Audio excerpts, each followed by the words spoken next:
Ancient Rome, a name synonymous with power, conquest, and military might. For centuries, the legions of Rome marched across continents, their sandals pounding the earth with an irresistible rhythm. From the sun-baked plains of Iberia to the mist-shrouded forests of Germania, the Roman army forged an empire that stretched from the Atlantic Ocean to the Euphrates River. The story of Rome is inseparable from the story of its wars. These wars were not mere footnotes in history. They were epic clashes of civilizations, titanic struggles that shaped the destiny of nations and left an indelible mark on Western civilization. To understand Rome, we must understand its wars. We must delve into the blood-soaked arenas, witness the clash of steel, and hear the roar of legions on the march. But these wars were more than just displays of brute force. They were intricate games of strategy and cunning, where brilliant generals like Scipio Africanus and Julius Caesar outmaneuvered their opponents with tactical brilliance. These commanders understood the art of war, the delicate balance between aggression and restraint, the importance of logistics and discipline. In the following sections, we will journey back in time to witness the most pivotal conflicts in Roman history. We will explore the causes of these wars, analyze the strategies employed by both sides, and examine their far-reaching consequences. From the epic clash with Carthage to the brutal civil wars that tore the Republic apart, we will uncover the secrets of Rome's military triumphs and the profound impact these wars had on the course of history. The legacy of these wars is etched into the very fabric of Rome, visible in its grand architecture and enduring monuments. Through artifacts and ancient texts, we gain insight into the minds of those who lived through these turbulent times. Modern historians continue to unravel the complexities of Roman warfare, using advanced technology to bring new perspectives to age-old battles. The discipline and innovation of the Roman military set a standard that influenced countless future armies. Join us as we embark on this journey through the annals of Roman warfare, where every battle tells a story of ambition, strategy, and the relentless pursuit of power. The roar of Roman warfare echoes through history, a testament to the might and ingenuity of one of the greatest empires the world has ever known. The Punic Wars, a series of 3 devastating conflicts fought between Rome and Carthage, stand as a testament to the brutality and significance of ancient warfare. These wars were not just battles of soldiers, but clashes of cultures, economies, and ideologies. These wars, spanning over a century, pitted 2 rising Mediterranean powers against each other in a struggle for supremacy. The stakes were high as control over the Mediterranean meant dominance in trade, military power, and cultural influence. The First Punic War, which lasted from 264 to 241 BC, ignited over control of the strategically vital island of Sicily. This island was not only a key military outpost, but also a rich source of grain and other resources. Carthage, a Phoenician colony renowned for its maritime prowess, boasted a powerful navy and vast wealth derived from trade.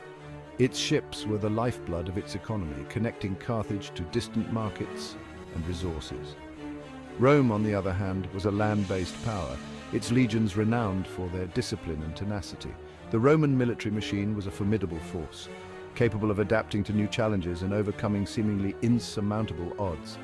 The initial phase of the war saw both sides clash in a series of land battles across Sicily, with neither side gaining a decisive advantage. The rugged terrain and fortified cities made every battle a grueling test of endurance and strategy. However, the Romans, recognizing the importance of sea power, embarked on an ambitious naval program. They understood that to defeat Carthage, they needed to challenge its dominance at sea. They constructed a massive fleet, trained their soldiers in naval warfare, and devised ingenious boarding bridges known as corvi or crows to grapple and board enemy ships. This innovation allowed Roman soldiers to turn naval battles into infantry engagements, where they excelled. The Battle of Mylae in 260 BC marked a turning point in the war. It was the first major naval victory for Rome and demonstrated their growing prowess at sea. The Roman fleet, commanded by the consul Gaius Duilius, decisively defeated the Carthaginians, showcasing the effectiveness of the corvus and Roman naval tactics. This victory boosted Roman morale and proved that they could challenge Carthage on its own terms. The war raged on for another 2 decades, with both sides scoring victories and suffering defeats. The prolonged conflict drained resources and tested the resolve of both empires, setting the stage for future confrontations. The Second Punic War from 218 to 201 BC, arguably the most famous of the three Punic Wars, witnessed the emergence of one of history's greatest military geniuses, Hannibal Barca. This conflict was marked by a series of dramatic and intense battles that would shape the future of the ancient world. Determined to avenge Carthage's earlier defeat in the First Punic War, Hannibal launched a daring and unprecedented invasion of Italy. Leading his diverse army, which included the formidable war elephants, he crossed the treacherous Alps, a feat that stunned the ancient world and showcased his audacity and strategic brilliance. Hannibal's campaign in Italy became legendary for its audacity and tactical brilliance. His ability to outmaneuver and outthink the Roman commanders at every turn made him a figure of both fear and admiration. He inflicted a series of crushing defeats on the Roman legions, most notably at the Battle of Cannae in 216 BC. Here, his cunning encirclement maneuver resulted in the slaughter of tens of thousands of Roman soldiers, a defeat that sent shockwaves through Rome and remains one of the most studied military tactics in history. Despite these victories, Hannibal was unable to deliver a knockout blow to Rome.